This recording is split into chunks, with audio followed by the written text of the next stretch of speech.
Tuloy po tayo sa pinag-uusapan po natin sa Bible po, particularly sa Book of John, meron po tinatawag na 7 I ams ni Lord. 7 I am. Pakisabi po ng malakas, I am. Okay? Ito po ay may kinalaman doon sa salita ng Panginoon din sa Old Testament, sa Exodus, kung kailan ang Panginoong Diyos nagpakilala kay Moses at sabi ng Panginoon kung ano ang kanyang pangalan. Sabi niya, ako ay ako nga. I am who I am. Nasa English po, Jehovah o kaya Yahweh. Okay? So, ang ibig sabihin nun, I am who I am. Tapos, pagdating sa New Testament, andito na ang Panginoong Hesukristo at ilang beses binanggit niya yung salitang I am. Okay? At unang-una nga, nasabi ng Panginoon, I am the bread of life. Sabi niya, I am the bread of life. Whoever comes to me shall never go hungry. Whoever believes in me shall never go thirsty. So si Lord po, tinapay ng buhay. Tingnan nyo nga yung katabi nyo kung mukhang busog. Sabi mo, magpakabusog ka kay Lord. No? Huwag mong tikman lang si Lord. Iba kasi tinitikman lang si Lord. Di ba? I'll try Jesus. Kapal mo no? Ikaw pa talaga sumubok kay Lord. No? Hindi, dapat po tayo, pag lumapit sa Panginoon, buong puso. Amen?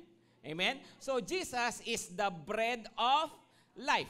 Pangalawa, nasabi ng Panginoon sa 7 I am, ay makikita ninyo sa John 8 verse 12.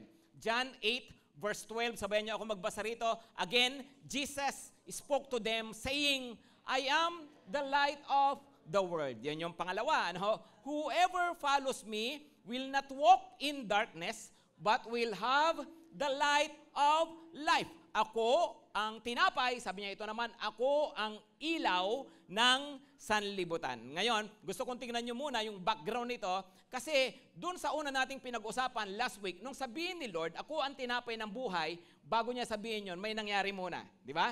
Ano yung nangyari? Nagpakain siya ng 5,000 tao sa pamagitan lang ng 5 pirasong tinapay. Ngayon, interesado sila sa Panginoon, kaya sabi ni Lord, teka muna, wag puro tiyan ang iniintindi nyo. Sabi, isipin nyo rin kaluluwa nyo. Kaya sabi ng Panginoon, I am the bread of life. Dito naman, may nangyari uli. Actually, bago niya sabihin yung ako ang ilaw ng sanlibutan. So, ang binasa natin sa chapter 8, at baka lang hindi nyo alam, bago mag-chapter 8, mayroong chapter 7. Alam nyo ba yon? Okay. So ano nasa chapter 7? Tingnan nyo to John 7 verse 2. John 7 verse 2, ito yung pinaka-background ng pagsasabi ni Lord na ako ang ilaw ng sanlibutan. Now, the Jews' feast of booths was at hand. Sa Tagalog niyan, pista ng tolda. Ano ang ibig sabihin nito? Kasi nga, mga kapatid, ang mga Israelita, nung sila inilabas ng Panginoon mula sa Egypt, bago sila makarating sa promised land na kinaroroonan mismo ng Israel ngayon, dumaan muna sila sa disyerto. Ang tagal nila sa disyerto. Ngayon, habang nasa disyerto sila, ano ang kanilang tinirhan? Tumira sila sa mga tolda. Okay? Ngayon, habang nandun sila sa mga tolda na yon, ay, of course, yun yung panahon na paikot-ikot sila sa disyerto. Okay? At ang Panginoong Hesus, ito yung pinaka-background nung sabihin niya, ako ang ilaw ng sanlibutan. Pagdating sa verse 14 niyan, actually, makikita nyo, si Jesus pumunta doon sa piyesta na yan. Okay? Ano ba muna yung description ng piyesta? Gusto kong tingnan nyo ang Leviticus 23:42 to 43. Okay? Sige, pag-ibasa ng malakas. Sa buong panahon ng pistang ito, ilang araw daw yan? 7 days na piyesta. Lahat ng Israelita ay sa tolda maninirahan. Imagine niyo, no? Ang mga Israelita lalabas sa kanilang bahay for 7 days, 7 nights, titira sila sa labas nang nakatira sila sa mga tolda. Ano kaya gawin natin yung sa GTC? Trip nyo? Subukan kaya natin yan, no? So maninirahan sila sa tolda, tapos upang malaman ng inyong mga anak na nasa mga tolda tumira ang mga Israelita nang ilabas ko sila sa Ehipto. Ako si Yahweh, ang inyong Diyos. Ba't daw ito ginagawa? Ipapaalala ang inyong kasaysayan, ipapaalam sa inyong mga susunod na lahi, sa inyong mga anak, na kayo ay tumira sa tolda nung kayo ay ilabas ko mula sa Egypt, sabi ng Panginoon. So yun yung background ng Feast of Booths, no? Yung piyesta ng tolda. Pero teka muna, ano ang kinalaman yun ngayon sa pagsasabi ng Panginoong Hesus na ako ang ilaw ng sanlibutan? Ganito kasi yan, no? Isa sa mga ginagawa nila sa panahon ng piyesta na yan, nag-iilaw sila sa templo at mayroong 2 chandelier doon na, of course, hindi pa yung bombilya ang gamit, LED sila, naka-LED na sila, no? And then, of course, lampara. No? Iniilawan nila yon, nagliliwanag yung buong templo. Okay, isa yon sa dahilan. Bakit sabi ni Lord, I am the light. Pero pangalawa na dahilan, at actually ito yung pangunahing dahilan, makikita nyo dito sa Exodus 13 verse 21. Okay? Exodus 13 verse 21, sabayan nyo ako, sa kanilang paglalakbay, araw-gabi, patuloy silang pinapatnubayan ni Yahweh. Kung araw ay sa pamamagitan ng haliging ulap, at kung gabi, sa pamamagitan naman ng haliging apoy na tumatanglaw sa kanila. Okay? Ano yon? Sila inilabas sa Egypt, dadalhin sila sa lupang pangako. Ngayon, dumaan muna sila sa disyerto na nakatolda sila, doon sila natutulog sa kanilang mga tolda. Pero alam ninyo, ipinakita ng Panginoon ang kanyang pagsama sa kanila, ang kanyang presensya sa kanila sa pamagitan ng haliging ulap sa araw at haliging apoy sa gabi na naging ilaw nila sa kanilang paglalakbay. Hello? Naget nyo yung picture, mga kapatid? Ibig sabihin, nagpapakita ng presensya ng Panginoon sa mga tao kasama ng mga Israelita. Na, imagine po ninyo yun, no? Yung haligi na to, pag araw, ulap. Bakit? Para nang sa ganon, i-protect sila, nasa disyerto sila, di ba? I-protect sila sa matinding init ng araw, may lilim sila, may payong sila galing kay Lord. Pero pagdating naman ng gabi, yung ulap na to nagiging apoy. Para saan naman? Para maging ilaw naman nila at hindi rin naman talaga sila lamigin kasi nga nasa gitna sila ng disyerto. Grabe, ang bait ng Lord sa kanila, right? So yung picture na yan, yung dahilan na yan, kaya sinabi ng Panginoong Hesukristo, ako ang ilaw ng sanlibutan. Nagpapakita ng na ako, nagkatawan tao, my presence, God's presence is with you. Tapos hindi lang yon, kasama ninyo ako, tumatanglaw sa inyo, nagbibigay gabay sa inyo, nagdadala sa inyo sa kung ano ang dapat na pagdalahan sa inyo. Yon ang ibig sabihin ni Jesus nung sabihin niya, I am the light of the world. Maliwanag ba, mga kapatid? Okay? So 2 bagay, gusto ko balikan natin yung John 8 verse 12. 2 bagay mahalagang maintindihan natin kasi sabi ng Panginoon, whoever follows me shall not walk in darkness. Okay? But will have the light of life. So mahalagang maintindihan natin yung darkness, mahalaga rin maintindihan natin ang light of life. Okay, unahin natin ang darkness. Darkness means ignorance. Pakisabi ng malakas, ignorance. Ano ang ibig sabihin ni Lord? No, sabihin niyang, you shall not walk in darkness.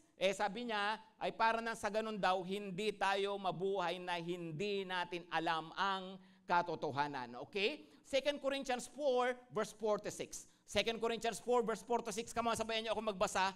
In their case, sino raw yan? Yung mga hindi mananampalataya. Sabi ng Panginoon, the God of this world has blinded the minds of the unbelievers to keep them from seeing the light of the gospel of the glory of Christ, who is in the image of God. Ano raw ang ginagawa ni Satanas? Siya ang tinutukoy na Diyos ng sanlibutan. Ano raw ang ginagawa niya? Sabi niya, binubulag niya ang isipan ng mga hindi mananampalataya para hindi nila makita ang liwanag na galing sa Panginoon. Upang na sa ganon, maniwala sa kamalian.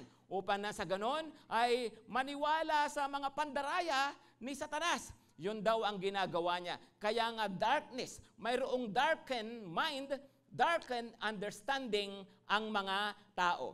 Remember, sabi ko dati, no? Alam niyo si Satanas, no? Para sa kanya, maniwala ka na sa lahat. Paniwalaan mo na ang lahat. Paglingkuran mo na ang lahat. Mahalin mo na ang lahat. Ibigay mo na ang puso mo, ang buhay mo sa lahat. Huwag lang kay Jesus. Kasi ang ayaw niya mangyari, ang mga tao lumapit sa Panginoong Hesukristo at sumampalataya ng lubos sa Panginoon. Pero halimbawa, hindi ka napigilan na lumapit sa Panginoon. Hindi ka napigilan na maglingkod sa Panginoon. Alam nyo, para kay Satanas, hindi pa rin siya susuko. Ang kasunod na step, ganito, sige, okay lang, naniwala ka na kay Jesus, basta dagdagan mo si Jesus. Basta huwag lang siya ang kikilanlin mo na Panginoon, huwag lang siya ang kikilanlin mo na tagapagligtas, maniwala ka sa Kanya, pero maniwala ka, may iba pa. pwede mo pa siyang dagdagan. Ayun, masaya pa rin si Satanas pag ganon, kasi nga ang gusto niya, ang mga tao ay hindi talaga lumapit sa Panginoon, o kaya kung lumapit man, hindi ibigay ng lubos ang pagtitiwala sa Kanya bilang Panginoon at nag-iisang tagapagligtas. Maliwanag ba, mga kapatid? Kaya ngayon daw ang kanyang ginagawa. Yun ang isang uri ng darkness sa pamamagitan ng panlilinlang, sa pamamagitan ng panluloko ni Satanas upang mapahamak yung mga tao. No, meron akong matagal na nakukwento dati, no, minsan daw merong isang senador at galing siya sa kampanya at pauwi na siya nang bigla na lang bang! Na-aksidente si senator, no? At namatay siya at nagising na lang siya, nasa kabilang buhay na siya. At pagdating niya sa kabilang buhay ay humarap siya sa isang anghel. Tapos sa likod ng anghel, mayroon dalawang pintuan, isa sa kanan, isa sa kaliwa. Tapos sabi ng angel sa kanya, "Good evening, Senator. Welcome to the afterlife." Sabi ng senator, "Oo nga hindi ko na-expect to eh." No? Pero sige na, dito na ako. Saan ba ako papasok dyan sa dalawang pintuan na yan? Sabi ng angel, alam niyo po, Senator, dito sa kabilang buhay, democratic tayo. Mayroon kayong freedom of choice. Kayo ang boboto para sa sarili nyo. Sabi niya, no? Pero para kayo makaboto, bibigyan namin kayo ng chance na pasyalan yung dalawang pinto. No? Sige, pasyalan ko. Unahin ko yung sa kaliwa. Sabi niya, sige po, punta kayo sa kaliwa. Pumunta siya, bumukas yung pintuan, at bumaba yung elevator, pababa. No? At pagbaba, bumukas ulit ang pintuan ng elevator at tumambad sa kanyang paningin ang isang napakagandang impyerno. No? Wow, sabi niya, ang ganda ng hell. Hell is real. Hell is life. No? Sabi niya gano'n, saya, ang liwalas, ang ganda. Tapos, nakita niya, maayos na maayos. Mukhang masaya yung mga tao. Tapos sabi na, naglilibot siya. Aba, ang dami niyang kilala. No? So tuwan-tuwa siya. No? Pre, dito ka pala, buti naman. Natutuwa ko, nasa impyerno ka. No? Sabi niya, nagkwento-kwentuhan sila doon. Okay? Tapos sumalubong pa sa kanya si Satanas. Senator, mabuti na lang, you're in hell. Pasyal kita. Ipinasyal siya, naglibot-libot sila. Sa madaling sabi, na-enjoy niya ang hell. Dinalaw siya at tinawagan siya ulit ng angel kasi tapos na yung kanyang oras. Sabi niya, bisitahin nyo naman yung kabilang pinto. No? So, pumunta siya sa kabilang pintuan, sa kanan, umakyat yung elevator, bumukas, tumambad sa kanyang paningin. Napakaganda rin na langit. So, tinignan niya, habang naglilibot siya, ay, magkasing ganda lang pala ang langit at ang impyerno. Sabi niya, kaya lang, mas marami akong kilala sa impyerno. Makapartido yata. No? Anyway, so sabi niya, marami akong kilala. So parang andun pa lang siya, medyo decided na siya. No? Kaya nung natapos pasyal niya, sabi sa kanya nung angel, pagharap niya ulit doon, Senator, nakapamili na kayo? Oo, sabi niya, saan? Doon ako sa kaliwa. Are you sure? Hell yan. Sabi, sigurado na ako. Forever na yan. Sigurado na ako. Di pumunta siya doon, bumaba yung elevator, bumukas ang pintuan, tumambad sa kanyang paningin ng isang napakapangit na impyerno. Grabe nakita niya. Ba't ganoon? Laki ng pagkakaiba. Kanina yung mga dinatnan niya mga tao, mukhang sasaya, mukhang anyayaman. Ngayon mga taong grasa. Tapos nakita niya, nung una parang ang lilinis, ngayon kalkal, ang basura, barado ang mga imburnal, puro baha. No? Tapos nakita niya, yung mga, kanina nung nagpunta siya, naka-aircon, ngayon naka-heater. No? So, ang laki yata ng pagkakaiba, sabi niya. So, nagtataka siya, bakit ganon? Tapos tama-tama, sumalubong sa kanya si Satanas, sabi sa kanya, Senator, mabuti na lang napili mo rito sa hell. No? Welcome to hell, you will be here forever. Sabi sa kanya ni Satan. No? Tapos sabi ni Senator, pakamot siya ng ulo, sabi niya, oo nga kaya lang tataka ako kasi galing lang ako rito kanina. Ang ganda-ganda, bakit ngayon parang nag-iba yata? Inakbayan siya ni Satanas, sabi sa kanya, ko naman, Senator, para ka naman hindi sanay. Siyempre kanina kampanya yon, ngayon nakaboto ka na, kaya ito na. Ay, wala naman senador dito, ha? Pero alam nyo, ang katotohanan, si Satanas, gagawin niya ang lahat para linlangin ang mga tao, para lukuhin ang mga tao, at actually, ikinakampanya niya ang impyerno. No? Pinagmumukha niyang mabuti ang masama, at pinagmumukha niyang masama ang mabuti, para nang sa ganon, ang mga tao ay mailayo sa Panginoon. No? At gusto niya, ang mga tao ay lukuhin at ilayo sa katotohanan ng Panginoon. No? Kaya alam niyo mga kapatid, kaya nga ignorance of the truth of God, ignorance of the gospel, ignorance about the Lord Jesus Christ, it is what will keep people from the Lord. No, yun po yung mga talagang maglalayo sa Panginoon at magpapahamak sa kanila. Hello, maliwanag ba? Hello, maliwanag ba? No? Kasi nga po, yun nga po, sandata ng kadiliman ang ignorance. Ang hindi natin pagkaalam ano ba talaga ang sinasabi ng salita ng Panginoon. Basta ikaw, kung ano yung kinasanayan mo, kung ano maisip mo, kung anong opinion mo, ganun tayo. Kaya nga sabi ng Panginoon, kaya nga andyan yung kanyang salita. So darkness means ignorance. Number 2, darkness means evil. No? Okay, tingnan niyo po yung 1 John 1 verse 5 to 6. 1 John 1 verse 5 to 6. Sabayan niyo ako magbasa. This is the message we have heard from him and proclaim to you that God is light. Ano raw? God is light, and in him is no darkness at all. Verse 6, tingnan niyo verse 6. If we say we have fellowship with him while we walk in darkness, we lie and do not practice the truth.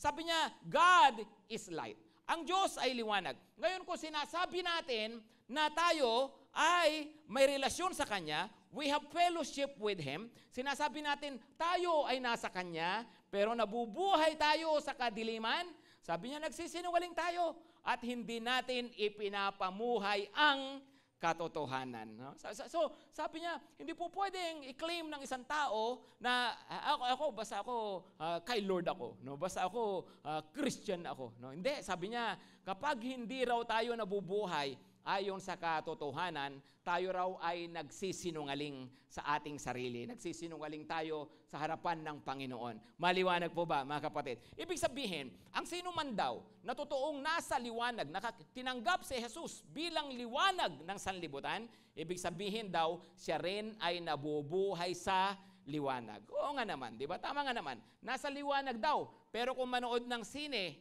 kasama ng jowa, ay nasa KKK. Kataas-taasan, kasuluk-sulukan, kadilim-diliman. No? Nasa liwanag daw, pero ang hangout sa nightclub. Ano yun, di ba? Nasa liwanag daw, pero ang Meralco, jumper. Nasa liwanag daw, pero ang favorite drinks, cerveza negra. No? Diba? Sunmig lights, at least may lights.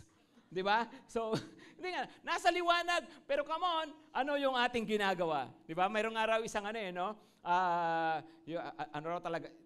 talaga siya kung makapanigarilyo, di ba? Alam niyo yung may mga magagaling talaga sa sigarilyo no? Yung kapag nagpausok, kayang-kayang gumawa ng bilog. Kakita na kayo ng ganon? Yung isa nga kilala ko, born again Kaya pag nagpausok, na isusulat niya, John 3:16 For God so loved the world that He gave His only begotten Son. Anyway, gagano-gano siya. Alam niyo naman yung iba, di ba, nagtatago sa pastor. No? So, nung gumagano siya, pinapabilog-bilog pa niya. Tama-tama, parating si pastor. So, ang ginawa niya, ginawa siya. Tapos, ginawa niyang bilog. Tapos po, gumanon siya sa tapat at gumanon siya. No? Di nagmukha siya ngayong anghel, di ba?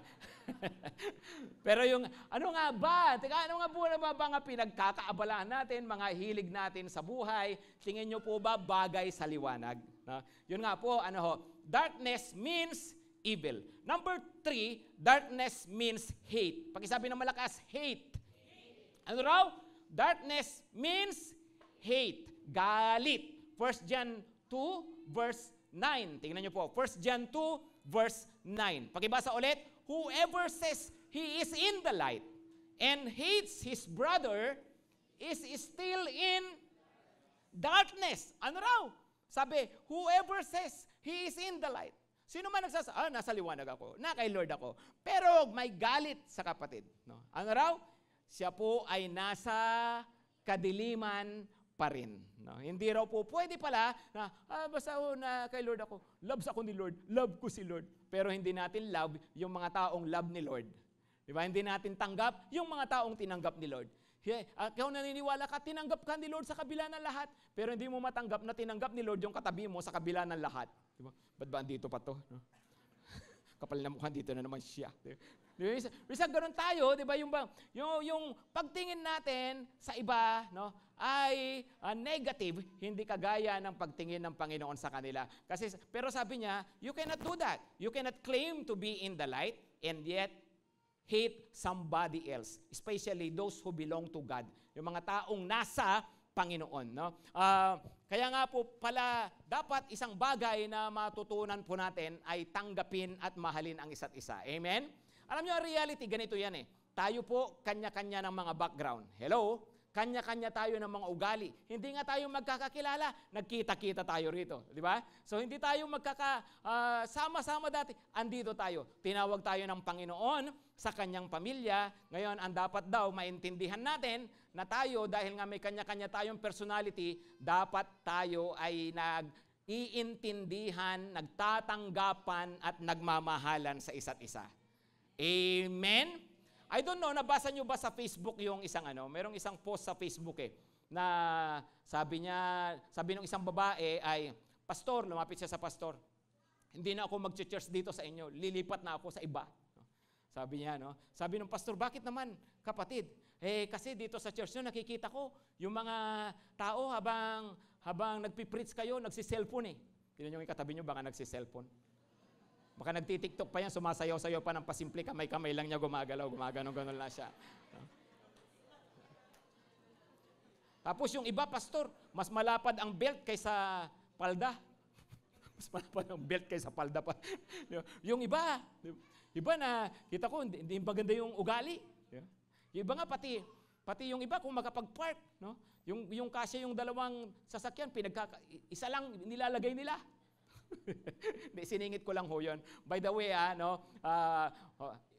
of course, pagpaumanin nyo, pero pinag-pray natin na magkaroon po tayo ng parking dito po sa lugar po natin. So, tinitinigan po natin yung mga magagawa natin. Magandang problema naman yan, tama? Tama, magandang problema, tama? Tinan mo katabi mo pagsabihan, huwag kang mag-alala, susunod ka na rin problema. No? Kakaroon ka ng BTEC, di ba? BTECleta. Di ba? Pero di nga, magandang problema naman, right? Pero anyway, ba't ako napunta doon, no? So yung nga, sabi niya, ayoko na rito, pastor, kasi ganito, ganyan, no? And sometimes that's the problem, right? Di ba? Yung tayo po, nagtititingin sa kahinaan ng iba, sa kamalian ng iba, no? Alam niyo ang problema, yun na nga no? Kapag tayo puro pangit ang nakikita natin, ano ba dapat gawin? Magsalamin siguro, no? 'Di ba? Kasi 'di ba, pangit 'yan, no? Hindi ba alam nyo, kailangang maintindihan natin, mga kapatid, na walang perfect church. Amen? Pakisabi nga, walang perfect church. Wala talaga. Pero in case lang talaga, makakita kayo ng perfect church. Pakiusap, huwag kayong pupunta doon. Kasi pagdating nyo doon, hindi na sila perfect. Kayo na yung panggulo nila. Diba? Pero anyway, kaya nga sabi ng Panginoon ay, do not hate one another. If you claim to be in the light, do never ever hate your brother or your sister. Maliwanag ba? Okay? So darkness means ignorance. Darkness means evil. Darkness means hate. Okay? Ngayon, kabaligtaran naman yan ay yung light of life. So light of life means, number one, kabaligtaran ha. Ano ang kabaligtaran ng ignorance? Come on, ano ang kabaligtaran ng ignorance? Ignorance, of course, knowledge.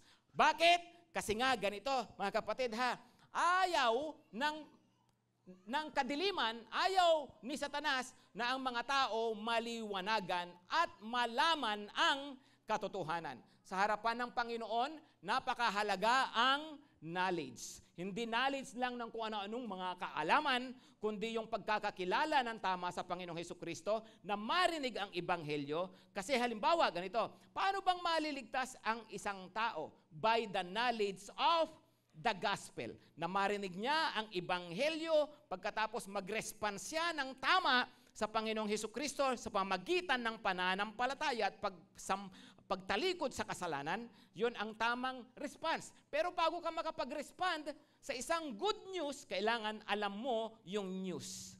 Hello? Kaya importante sa Panginoon yung knowledge. No, kaya nga sabi nga nila, knowledge is power, right? Knowledge is power. May katotohanan 'yon kahit sa spiritual na mga bagay, no?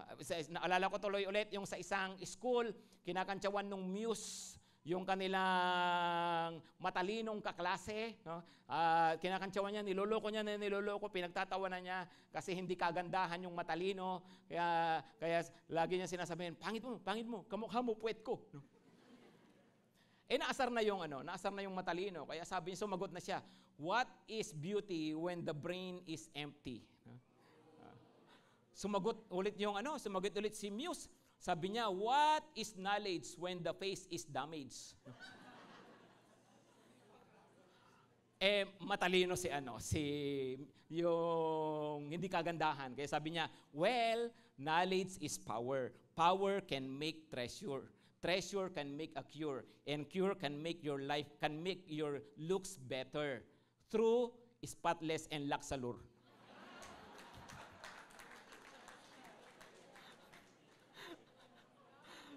Ay, by the way,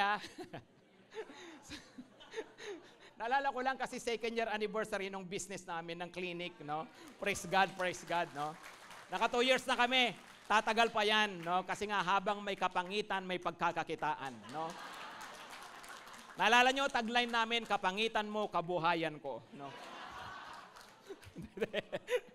Oy, nagpapatawa lang ako, no? Hindi ako nag-a-advertise dito dahil wala dito yung mga clinic namin, malalayo, ha? So, anyway, no, yun nga, knowledge is power. We are saved by the knowledge of the gospel, no? Our lives are changed by the knowledge of God's standards. Pag nalaman mo kung ano ang mabuti, kung ano ang masama sa harapan ng Panginoon at ipinamuhay natin, nababago yung buhay natin. Amen? Napapalapit ka sa Panginoon when you know more about God. Natututunan mong magtiwala sa Panginoon kapag mas nakikilala mo siya. Tama? Paano ka nga namang magtitiwala sa hindi mo gaanong alam kung sino siya? So by the knowledge of God, you know how to trust Him more. Halimbawa, sabi niya, ano ba si Lord? Sabi sa kanya, Jehovah Jireh. Alam niyo yung pangalan nga kasi ni Lord, I am, di ba? I am, parang blank check, gano'n, no? I am what I am. So Jehovah Jireh, I am provider. Sabi ni Lord, di ba? So, the moment you realize, God is a God who provides, tapos pinanghawakan mo yon, then mas natututunan mo magtiwala sa Kanya at mas nararanasan mo siya sa buhay mo. Amen? I am Jehovah Rapha, no? I am healer. Sabi ni Lord, nagpapagaling ako. And nalaman mo yon, pinagtiwalaan mo, at ngayon, na mas nararanasan mo sa buhay mo. Kaya nga, knowledge is power. Kaya nga tayo, nagbabasa ng salita ng Panginoon, nakikinig ng salita ng Panginoon, upang nang sa ganon, mas makilala pa natin siya, mas mapalapit pa tayo sa Kanya. Amen? Amen? Diba? Ganon naman di ba? Kahit na anong relationship, habang mas nakikilala mo, mas napapalapit ka. Habang mas napapalapit ka, mas nakikilala mo. Okay, tingnan nyo itong verse na ito uli. Continuation ito actually, nung verse na binasa natin kanina. Yung 2 Corinthians chapter 4, binasa natin yung verse 4 kanina. Ano yung verse 4 kanina? No?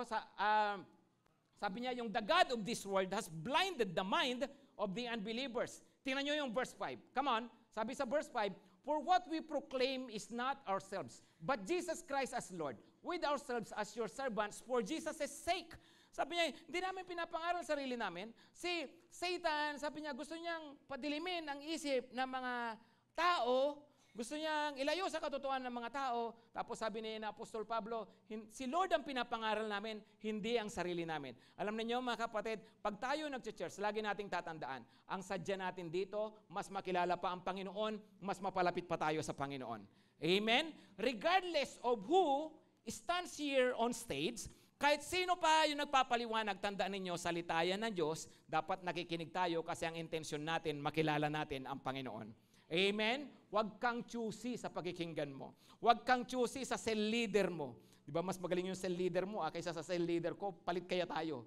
Di ba? O kaya lipat kaya ako. No! Huwag ganon. Kasi tandaan ninyo, ang pinag-uusapan dito, knowledge of God. Yung mawala ang ignorance, magkaroon tayo ng pagkakilala sa Panginoon, hindi yan nakadepende sa tao, nakadepende yan sa puso mo na handang tumanggap ng katotohanan ng salita ng Diyos. Amen? Okay, ituloy natin. sabi niya sa verse 6, "For God who said, 'Let light shine out of darkness,' has shown in our hearts to give the light of the knowledge of the glory of God in the face of Jesus Christ." Ano raw, no? Siya, sabi niya, si Satanas gusto niya pagdilimin ang isip ng mga tao, pero si Lord, sabi niya, siya ang liwanag, no, na pumunta sa atin, nagpakita siya sa atin para ipakita ang kanyang kaluwalhatian in the face o sa pamamagitan ng ating Panginoong Hesukristo. So we know God more through the Lord Jesus Christ. Amen? Amen? Kasi nga siya ay nagkatawang tao. So, ang goal pala natin sa buhay, Lord, I don't want to walk in darkness. I want to have the light of life. Kaya nga ang goal natin, mas malaman pa natin ang sinasabi ng Panginoon sa kanyang salita. Mas makilala pa natin siya, mas mapalapit pa tayo sa kanya. That's why we encourage you, read your Bible. Makinig tayo sa mga ganito. Makinig tayo sa cell group. Kasi nga makakatulong ng malaki sa atin. Amen? Pakisabi, light of life means knowledge. Pakisabi ulit, knowledge. Number 2, light of life means holiness. Bakit? Ano ang kabaligtaran? Evil.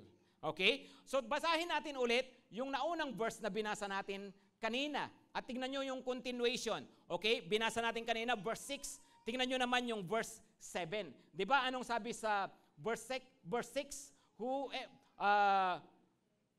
Ano sabi sa verse 6 kanina?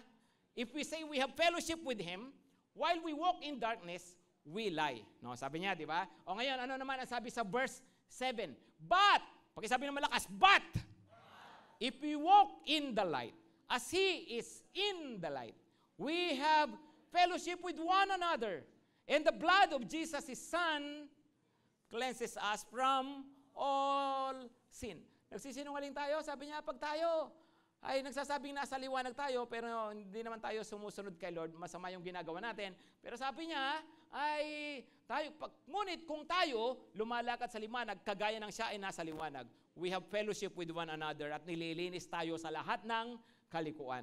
So sabi niya, hindi ka lang may koneksyon sa Panginoon, mas mayroon tayo ngayong pagkakaisa, mayroon tayo ngayong mutuality, no, nagkakaisa yung ating mga puso. Bakit? Pare-pareho daw tayo na sumusunod sa Panginoon at nakapamumuhay ng may kabanalan. Amen?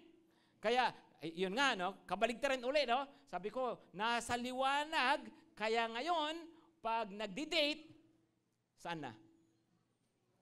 Saan? Sabi niyo ba sa church, no? May umayos kayo, ha? Ano? So pag nagdi-date saan? Sa KKK pa rin, no? Kaya lang sa monumento na para kita ng lahat. Tapos andun si Andres Bonifacio, pag may gagawing kalokohan, yung jowa mo, tatagpasin niya yung kamay, no? Okay. Ano ba? Nasa liwanag na, kaya ang hangout saan na kaya?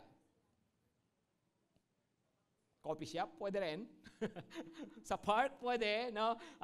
Nasa liwanag, kaya ang Meralco, bayad na. Amen. Ano pa? Nasa liwanag, kaya ang jowa, Christian na. Ang tropa, Christian na. Amen? Ay, nagalit yata yung iba. Tingnan nyo itong verse na ito, 2 Corinthians 6 verse 14. 2 Corinthians 6 verse 14. Sabi ng Panginoon, do not be unequally yoked with unbelievers. For what partnership has righteousness with lawlessness? Paano magsasama? Sabi niya, yung katuwiran, saka yung kasamaan, paglabag sa mga panuntunan ng Diyos, or what fellowship has light with dark? Paano magsasama yung liwanag, saka yung dilim? Kaya sabi niya, do not be unequally yoked with unbelievers. Ano ba ang ibig sabihin niyan? No? Para maintindihan lang natin, may ipapakita ako sa inyong picture. Yung unang picture, yan yung picture ng equally yoked. No? Equally yoked. Pag sinabing equally yoked, kasi ganito sila. Sa atin, di ba, sa probinsya, no? Pag nakikita kayo ng mga picture ng nag-aararo, isang kalabaw lang sila, tama? Ang pamatok yung andito. Yung andito, ha? Okay? So, sa kanila kasi, pag sila nag-aararo sa ibang bansa, dala-dalawa. Para nga naman, mas malakas, 2 horsepower. Kaya sila, no? So dalawa. Yung nakalagay sa batok, yun yung pamatok. Maliwanag? Naisip kasi na, ano yung pamatok, pastor? Ito ba? Di ba ito yung pamatok? No? So pag wag kipamatok sa hindi mananampalataya, wag makipag-holding hands, ganun ba 'yon? So, anyway, ito, yung pamatok dito. Yan ang tawag dyan, equally yoke. Pareho sila. Ang unequally yoke, ito, next picture. Ang unequally yoke, ganyan. Next picture. Okay, yan, no? Yung magkasama, pinagsama sa isang pamatok, tapos pinang-aararo, kaya lang magkaiba sila. Okay? Anong ibig sabihin? Na, tingnan nyo, yung isa, asno. Kaya, yung isa ay baka. So, mahirap nga naman yan. Tama? Yung isa gustong tumakbo, yung isa ano lang siya. Gusto niya ay chill lang siya sa paglalakad, no? Yung isa mas malakas, yung isa mas magsisisihan pa sila. Tama? Hindi sila magkakasundo. Tama? Tama? Mas magiging magulo sila, right? Kaya sabi, wag makipamatok sa hindi mananampalataya. Anong ibig sabihin? Hindi lang yan love life ha, mga kapatid ha. Halimbawa, ikaw lumapit ka sa Panginoon tapos gusto mo na talagang magbagong buhay. And yet, ang mga lagi mo pa rin kasama, ikaw kumakain ka ng tinapay ng buhay, kaya lang lagi ka pa rin kasama sa mga nagdadamo, nagbabato, nagsisimento, nagagraba, yung mga ganyan, no? O so paano ka namang makakapamuhay sa matuwid kung mga lagi mong kasama, magdadala sa'yo sa hindi maganda. Tama? Hello, maliwanag? Di ba? Kaya nga dapat daw pala, yung relasyon na kung saan, hindi ko sinabing umiwas ka, no? Hindi ko sinabing huwag ka na makitungo sa mga ganito, no? Hindi ganoon. Ang ibig sabihin, yung lagi mong dinidikitan, yung hinahayaan mo na mag-influensya sa'yo, yung hinahayaan mo na makaapekto sa buhay mo. Di ba? Diyan dapat pala nag-iingat tayo sa mga ganong relationship. Maliwanag? Okay? Bakit? Kasi upang makatulong sa atin to walk in the light. Okay? Number three, love. Ano ang kabaliktaran ng love? O siyempre, hate. No? Kasi darkness means hate. Pero light means love. 1 John chapter 2, basahin natin ngayon yung verse 10. Bakit? Sa verse 9, ano nabasa natin sa verse 9? Whoever says he is in the light but hates his brother is still in darkness. Pero sabi sa verse 10, tingnan nyo yung, come on, pakibasa yung verse 10. Whoever loves his brother abides in the light, and in him there's no cause for stumbling. Wow! Ano raw? Sino man nagmamahal sa kanyang kapatid, nabubuhay na sa liwanag. Ituloy ko yung sabi kong kwento sa FB kanina, no? So lumapit yung babae, "Pastor, di na ako mag-church dito kasi ganito yung church yung ganyan, no? Dami ko hindi nagugustuhan." So sabi ng pastor, "Ganun ba? Sis, kakalungkot naman, no? Sige, pero okay, kung alis ka, di sige, mabuti nga alis ka eh." No? Hindi, walang ganun, ha? I love you, no? So sabi niya, pero nung pastor, sige sis, kung yun ang desisyon mo, hindi kita pipigilan, gagalang ko yan. Pero may papagawa lang ako sa'yo, sandali, pwede? Sige po. No? Pwede kang kumuha ng isang basong tubig, punuin mo yung baso. As in, punong-puno doon sa labas. Tapos, mula doon sa pintuan ng church, balik ka ulit sa akin dito sa harap. Pero make sure walang matatapon doon sa tubig na nadala mo, sabi ng pastor. O sige po, sabi, pumunta naman siya doon sa likod, tapos kumuha siya ng isang basong tubig na punong-puno at dinala niya doon sa harapan sa pastor. Nakatingin siyang gano'n, siyempre ingat na ingat siya na hindi matapon yung tubig. Tapos pagdating doon sa harapan, wow, ayos, salamat, tinanggap na yung pastor. Ngayon, tanong ko lang sa'yo, no? Noon bang naglalakad ka mula doon hanggang dito, nakita mo ba yung mga nagse-cellphone? Hindi po. Nakita mo yung kinakausap yung katabi? No? Hindi rin po, no? Nakita mo yung hindi maayos yung itsura, no? O nakita mo yung isang kapatiran na hindi ayaw mo ng ugali, no? Hindi po, no? Hindi. Ba't di mo nakita? Kasi po nakapokus ako doon sa dala-dala kong tubig para hindi matapon, no? Sabi nung pastor, exactly, 'yun ang ibig kong sabihin. Alam mo, kung tama lang ang focus mo, hindi mo makikita sana yung kamalian ng iba. At hindi mo kinakailangang umalis. Amen? Hindi ko alam sa kanya kung umalis pa siya. No? Bahala siya sa buhay niya. Pero the point is, diba, yun nga po, no? Mag-focus ka sa Panginoon. Mag-focus sa Panginoon ka tumingin. Huwag mong iintindihin yung iba. Kasi at the end of the day, it's between you and the Lord. Amen? Bandang huli, sino ba ang titignan ng Panginoon? Ano ba ang titignan ng Panginoon? Yung puso mo. Bandang huli, ano ba ang pananagutan natin sa Panginoon? Kung paano tayong nabuhay sa harapan niya, hindi kung anong nakita natin sa ating kapwa. Amen? Okay, so, yun, kaya nga love. Pagkisabi nga ng malakas, love. No? Alam nyo, yung nga po, pag sinabing loving one another, sabi ng Panginoon, alam nyo, ang liwaliwanag nakasulat sa Bible, sabi niya, love one another, forgive one another, bear with one another. Ha? Ano yung forgive one another? Patawarin niyo isa't isa. Ano yung bear with one another? Magtiisan kayo sa isa't isa. Imagine nakasulat sa Bible, magtiisan kayo sa isa't isa. Ipapasulat ba yun ng Lord sa Bible, magtiisan kayo sa isa't isa kung alam niyang walang katiis-tiis dyan sa katabi mo? Kaya isinulat yun, alam ng Panginoon na pag nagsama-sama tayo, talagang may titiisin tayo sa isa't isa. Amen? Pakitingnan katabi, pakisabihan, kaya matagal na kitang tinitiis Kasi talagang may mga kapintasan tayo. Maliwanag ba? Hello? Sabi ng Bible, forgive one another. Okay, listen. Binasa natin kanina, John chapter 8, verse 12. Pero, bago mag-12, of course, mayroong, ang galing nyo na, no? Ang galing, very good, no? So, hindi na ignorance, knowledge na, ha, no? Lumalago sa pananampalataya. Okay. Bago mag-12, mayroong verses 1 to 11. Alam nyo ba kung ano ang nakalagay sa verse 1 to 11? Yun po ay story ng isang babaeng nahuli sa pakikiapid. Hello? Na maaring sa panahon ng piyesta, maaring ito yung pangyayari dyan, panahon ng kapiestahan, yung mga tao nakatira sa mga tolda, no? Tapos, kaya siguro nahuli, baka dun sa tolda, no? Na, kung sa, yung mga, nakalabas ka kasi yung mga tao, kasi raw, quote in the act. Okay, so nahuli sa pakikiapid. Dinala siya sa harapan ni Lord. Sabi ng mga humuli, iniharap siya sa Panginoon, sabi, Guro, sabi nila kay Jesus, itong babaeng ito, nahuli sa akto ng pakikiapid. Ngayon, ayon sa batas ni Moses, dapat siyang batuhin hanggang mamatay.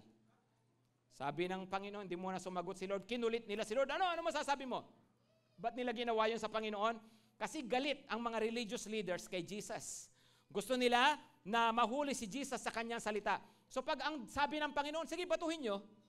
Ang sasabihin naman nila, kala ko ba, mahal mo yung mga makasalanan, gusto mo sila lumapit sa iyo. Ano ka rin pala, judgmental ka rin pala, no? So, 'yon ang isa. Pero pag sinabi naman ni Lord na wag niyong gagawin 'yan. Sasabihin naman nila, "Tingnan mo, lumalabag ka mismo sa batas ni Moses, ikaw ay isang masamang guro." 'Yon ang sasabihin naman nila, okay? So parang walang lusot si Lord. Kaya nung kinukulit nila ang Panginoon, bandang huli nagsalita si Lord. Sabi niya, "Kung sino man sa inyo ang walang kasalanan, siya ang maunang bumato."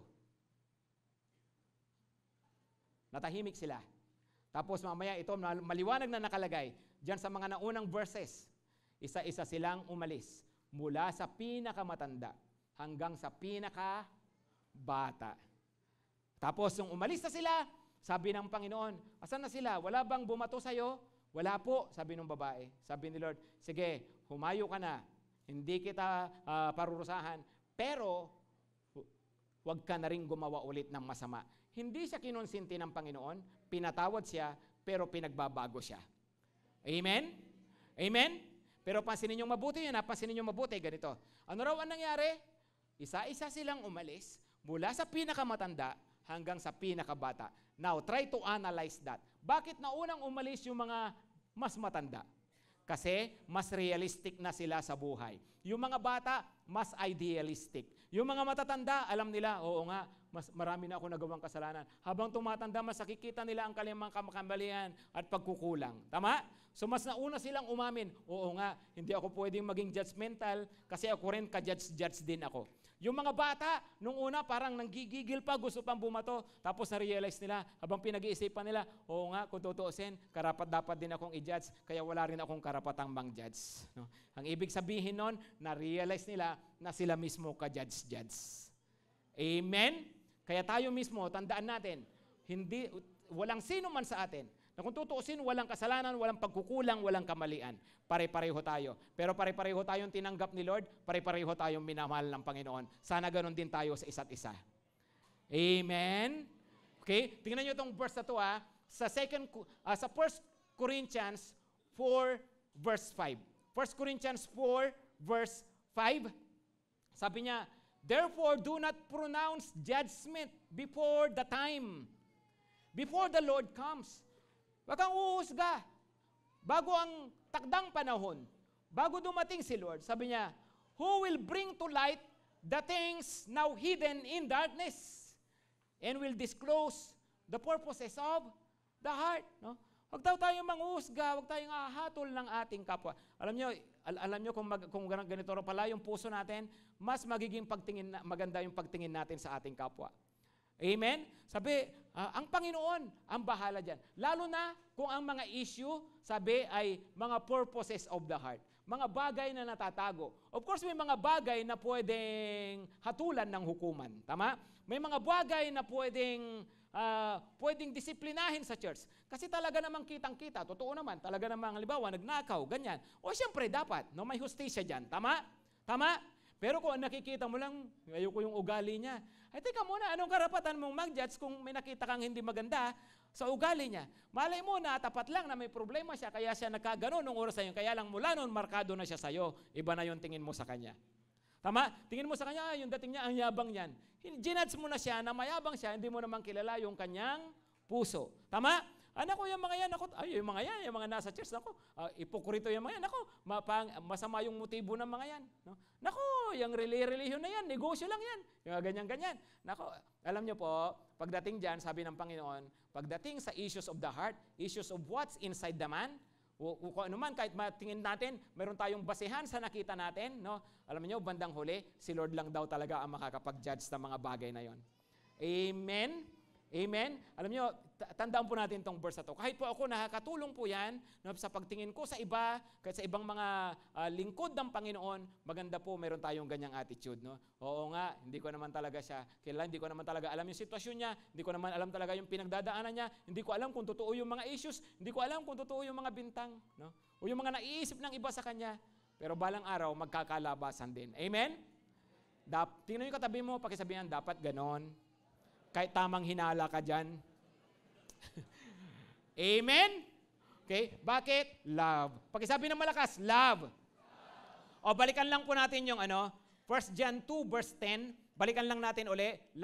Tingnan niyo po ito. Sabi niya, whoever loves his brother abides in the light, and in him there's no cause for stumbling. There's no cause for stumbling. Ano raw? Pag nabubuhay tayo sa liwanag, hindi raw tayo magiging dahilan ng pag-stumble o pagbagsak ng iba.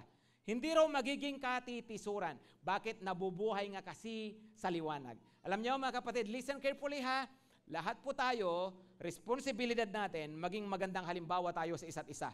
Lalo na po kung mas matagal na kayo dito sa church, responsibilidad po ninyo na maging magandang halimbawa sa mga baguhan sa church. Amen? Nag-i-invite ka ng mga kaibigan mo, mga pamilya mo. Alam niyo, dapat po maging magandang halimbawa tayo sa mga kapamilya natin.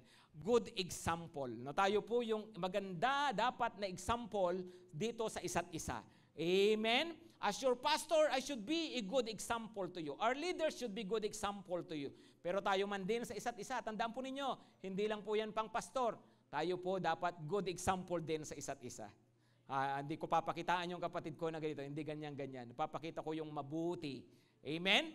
Kung ano yung mga pagbabagong ginawa ni Lord sa buhay ko. Amen po ba? So dito sa loob, we should be good examples among ourselves. We should be good examples to one another. Pero sa mga hindi pa nakakakilala sa Panginoon, sa ibang mga tao, ano raw po tayo? We should be good witnesses. Mga saksi naman tayo. Upang nasa ganon, makita ang liwanag ni Kristo sa pamamagitan ng buhay natin. Makita ng iba, ganun pala. Pag ang tao totoong na-born again, pag ang tao totoong lumapit sa Panginoon, magbabago pala talaga. Ganito pala talaga ang mangyayari sa Kanya. Kaya nga po tayo raw po magsilbing liwanag sa iba. Amen? Pero hindi lang po yun sa buhay, pati sa mga ginagawa at mga sinasabi natin. That's why we share the gospel. Nag-i-invite tayo. Bakit? Kasi nga po, gusto po natin na yung ibang tao maliwanagan din at marinig nila at tanggapin nila ang ebanghelyo ng Panginoong Hesukristo. Amen? Okay, sige po, tayo na po tayong lahat. Huwag muna lalabas, di pa po tayo tapos. Bawal muna mag-CR, ha? Okay, Exodus 14, verse 20. I'll be ending with this. Exodus 14, verse 20. I don't want you to miss this. Tingnan nyo po mabuti. Di ba, pag pinag-uusapan ang paglabas ng mga Israelita sa Egypt, di ba, ang pinakasikat na pangyayari ay yung nahati ang dagat. Tama? Tama? Yung nahati ang dagat, tumawid sila, tapos bumalik yung tubig, nalunod yung mga Egyptians. Yun ang pinakasikat. Tama? Kaya minsan hindi napapansin itong matindi rin na pangyayaring ito. Basahin yung mabuti yan, ha, mga kapatid. Kasi ganito raw, no? Andun nga sila sa disyerto, tapos yung hari ng Egypt, si Pharaoh, napag-isip-isip niya, teka muna, pinayagan ko silang umalis. Nawalan ako ng mga alipin. Kaya hinabol niya sila. Ngayon, yung buong army niya, hahabol sa mga Israelita. Imagine, nakakabayo, nakachariot sila. Ang mga Israelita, naglalakad, nakakariton. Ganon, ano ho. So, mas mabagal sila. Pero alam niyo, lumagay sa gitna si Lord. Ano ang ginawa ng Panginoon? Sabi, ang ulap ay lumagay sa pagitan ng mga Israelita at ng mga Ehipsyo. Ito po ang matindi dyan. Madilim sa panig ng mga Ehipsyo, maliwanag naman sa mga Israelita. Paano nangyari yun?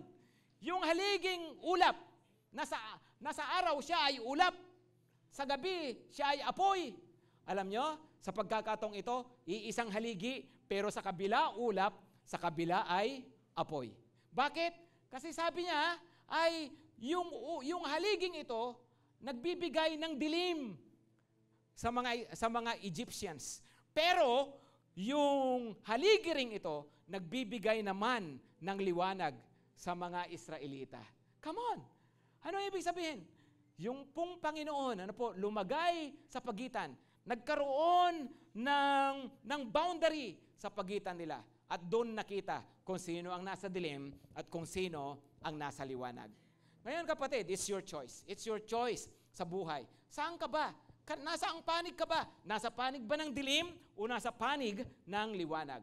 Yung mga nasa liwanag, the people of God. Ang mga Israelita na sila naliliwanagan hanggang sa makatawid sila sa dagat, hanggang sa tuluyan silang makalaya, makarating sila sa lupa na pinangako ng Panginoon sa kanila. O itong mga Egyptians, andito sa kabilang side, nadidiliman sila at nung bandang huli, umalis yung hadlang, umalis yung ulap, pero humabol sila sa mga Israelita, bandang huli sila ay napahamak, nalunod silang lahat doon sa dagat. No? Asang side po tayo? Are we on the side of the light or on the side of darkness? Yun po pala yung choice natin sa buhay.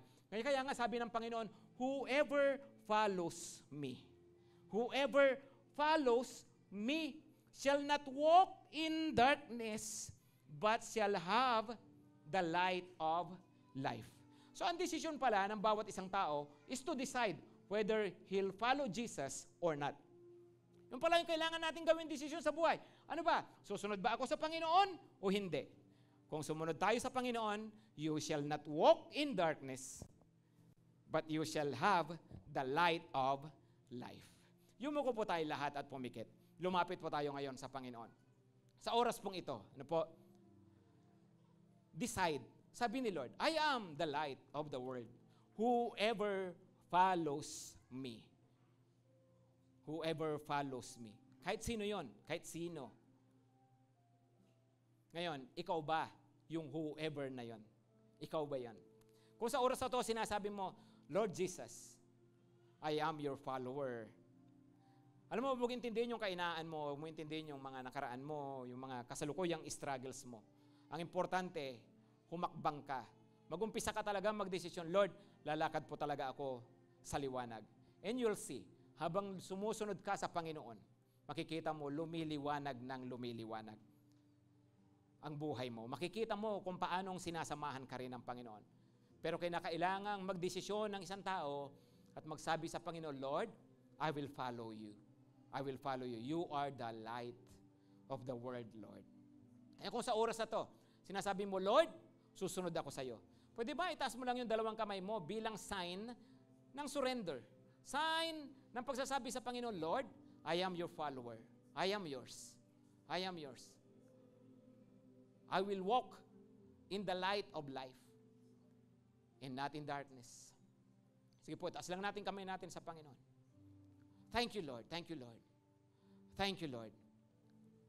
Panginoon, narito nga po kami, nagsusuko ng buhay. Nagsasabi sa iyo, Panginoon, tagasunod mo kami. Panginoong Jesus, ikaw na ilaw ng sanlibutan. At sa oras nga pong ito, Panginoon, narito kami. Patawarin kami, Panginoon, sa paglakad namin sa kadiliman. Tulungan mo kami, Lord, at baguhin mo po yung mga buhay po namin. Tulungan mo kami, bigyan mo kami ng lakas.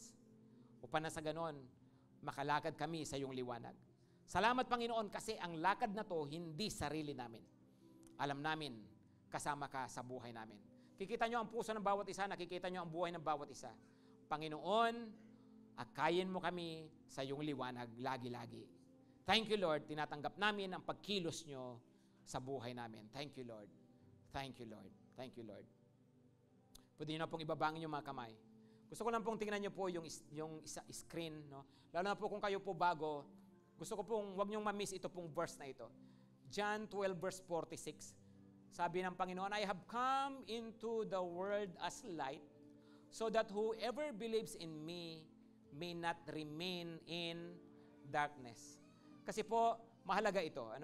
I want to follow Jesus, pero saan nag-uumpisa yung pag-follow? Sa pagbibilib muna. If you don't have Jesus in your heart, ang believe po na sinasabi diyan, hindi dito, kundi dito. Kung wala si Jesus dito, hindi ka makaka-follow.